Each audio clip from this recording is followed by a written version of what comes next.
이번 한 주간의 주요 사건이나 현안을 정리하는 시간입니다. 일타 시사. 오늘은 남재성 원주 한라대학교 경찰행정학과 교수 나오셨고요. 또 심재범 변호사 함께하겠습니다. 어서 오십시오. 네, 안녕하세요. 안녕하세요. 네. 자, 오늘 이재명 대통령의 취임 첫 기자회견이 있었습니다. 보통 100일 기자회견을 하는데 상당히 빨리 진행이 됐습니다.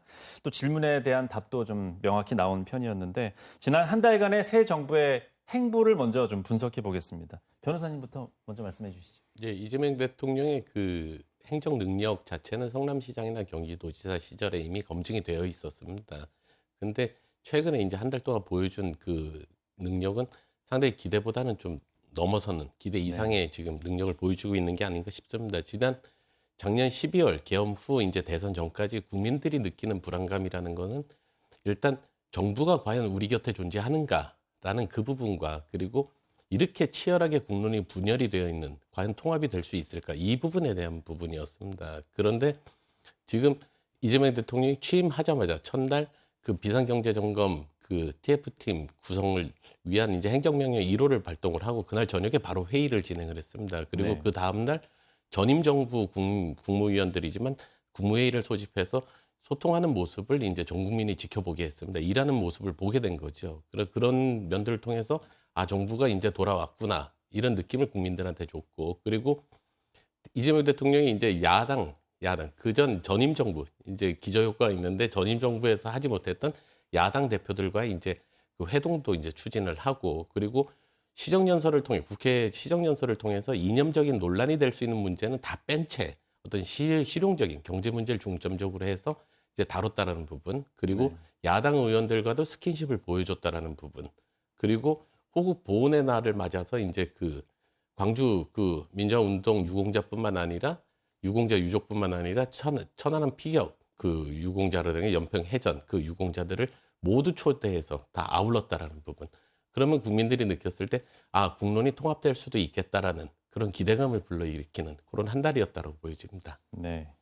교수님께서는 지난 한 달간의 새 정부의 행보에 대해서 좀 어떻게 분석을 하십니까? 네, 말씀하신 대부분의 내용을 두 글자로 압축하면 소통입니다. 과거에 비해서 소통이 대단히 원활하고 활발하게 이루어지고 있다라는 점으로 이제 압축할 수 있는데요. 네. 과거 정부는 보통 취임 100일째를 맞아서 기자회견이 열렸는데 이재명 정부에서는 30일 만에 기자회견이 열렸다라는 점도 결국은 소통이 보다 활성화되고 있다라는 점을 직접적으로 보여주는 증거가 아닌가 싶은데요. 네. 특히 오늘 이제 타운홀 미팅이라고 해서 과거에는 연단에 서서 일방적으로 전달하는 그러한 연설 위주의 기자회견이었다면 오늘은 이제 기본적으로 기자단과 대단히 근거리에서 보다 자유로운 소통이 이루어졌다는 점에서 이건 역시도 이재명 정부의 소통 능력을 단적으로 보여주는 그런 예라고 생각을 합니다. 예. 다만 사실은 기자회견 시간이 한 2시간 정도로 비교적 짧았고요. 그리고 총 15개의 질문이 나왔지만 15개 질문의 내용이 다소 좀 추상적이고 일반적인 내용이 그쳤다라는 점은 향후에 이런 기회를 통해서 보다 구체적으로 국정에 관한 내용을 좀 알릴 필요가 있다라는 생각을 갖게 했습니다. 예. 임기 초반에 좀 쟁점들이 또 있지 않습니까? 이제 총리 인선은 이제 과거형이 됐고 2차 추경안은 현재 진행형입니다. 이런 쟁점들을 진행하는 과정은 어떻게 보십니까? 네, 결국은 총리 인준 문제는 이제 끝났기 때문에요. 이것은 이제 앞으로의 갈등의 씨앗이 될 수 있는 그런 여지는 있고요. 남은 것이 이제 내일 본회의에 상정될 2차 추경안과 관련되는 문제입니다. 여전히 야당에서는 국가의 적자성 채무가 900조를 상회하는 상황에서 사실 2차 이 추경에 대해서 다소 좀 부담스러운 유보적인 입장을 택하고 있는 상황이고요. 반면에 여당 같은 경우는 사실은 GDP 대비 국가 채무가 한 49%인 상황에서 일본의 260%, 또 미국의 120%, 그리고 영국과 프랑스의 100%보다는 상대적으로 낮기 때문에 민생 경제 회복을 위해서는 필수 불가결한 요소라고 강조를 하고 있습니다. 내일 2차 추경 역시도 사실은 야당의 협조 없이 통과가 되느냐 아니면 서로 협치를 통해서 원활하게 통과되느냐 이 부분이 이재명 정부 초기의 여야 간의 갈등 또 갈등 극복을 위한 대단히 중요한 키라고 생각을 합니다. 예. 자, 임기 초반의 주요 쟁점들, 이게 쟁점이라고 하기에는 아직 좀 약한 맛이 좀 있습니다. 변호사님께서는 어떻게 보십니까?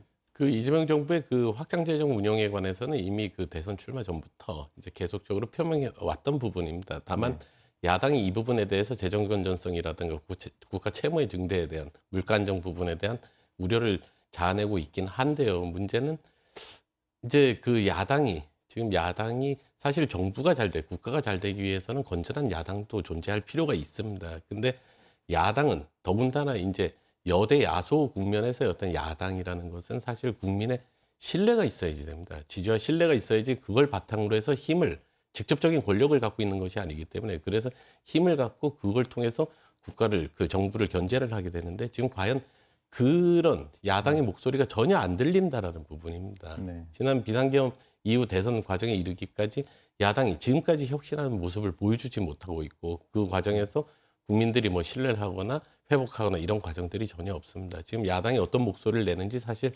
전혀 알 수가 없는 부분이고 그리고 거기에 더해서 지금 여론이라든가 어떤 여론 환경이 지금 현 정부에 상당히 우호적입니다. 국민들이 바라는 것은 100점이 아니라 8, 90점 정도 했을 때 그 한두 개 정도 문제는 틀려도 전체적으로 사실 국정 운영 평가에 대한 영향은 그다지 크지가 않습니다. 따라서 지금 더군다나 여당이 그 국회를 지금 장악하고 있는 상황에서 문제없이 네. 추진이 될 것으로 보여집니다. 예. 또 강원도 출신 인사들이 새 정부에 좀 많이 들어가고 있습니다. 뭐 눈여겨 볼 만한 뉴스이긴 하지만 예전처럼 지역 인사가 지역을 잘 챙긴다라는 기대감은 예전 같지는 않은데 그래도 어떻게 보십니까?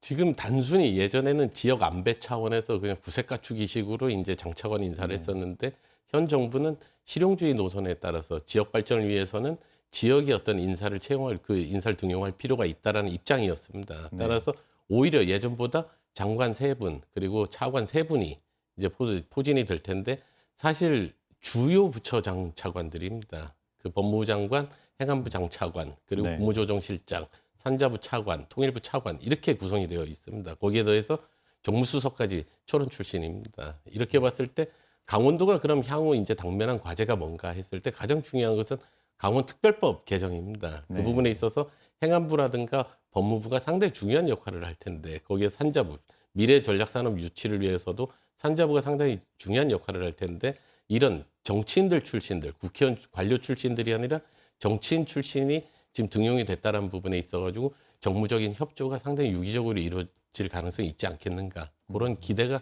상당히 큰 상황입니다. 예, 강원도 이득을 좀 생각할 때가 된 것 같군요. 예, 자, 강원도의 인사 등용에 대해서 교수님께서는 좀 어떻게 분석을 하십니까? 예, 뭐 대단히 긍정적인 측면이 강하다라고 볼 수 있습니다. 특히 이제 이번에 그 6분 같은 경우는요, 뭐 개인적인 능력이나 경험, 연륜 이런 것뿐만 아니라 지역에 대한 이해라든지 또는 애향심 이런 것들도 워낙 강하다라고 정평이 나 있는 분들이기 때문에 우리 네. 강원도의 발전을 위해서 많은 부분들을 기대해 볼 수 있을 것 같긴 한데요. 사실 과거에도 강원도 출신의 인사들은 많이 등용이 됐었고 또 직전 정부에서 굉장히 권력의 정점에 있었다라고 표현할 수 있는 그런 뭐 실세 정치인분들도 계셨지만 사실은 이 가시적으로 드러날 수 있는 성과들은 없었다라고 볼 수 있거든요. 그러니까 결국 이분들이 등용된 거는 굉장히 바람직한데 보다 실질적인 성과를 낼 수 있도록 뭐 야당의 국회의원들과도 서로 협치를 해서 상호 협력하는 것이 무엇보다 중요하다라고 생각을 합니다. 예, 자, 임기 초반에 새 정부 행보에 대해서 들어봤는데요. 또 시간 지나면서 한 번 더 모시고 또 말씀 들어보도록 하겠습니다. 두 분 말씀 잘 들었습니다.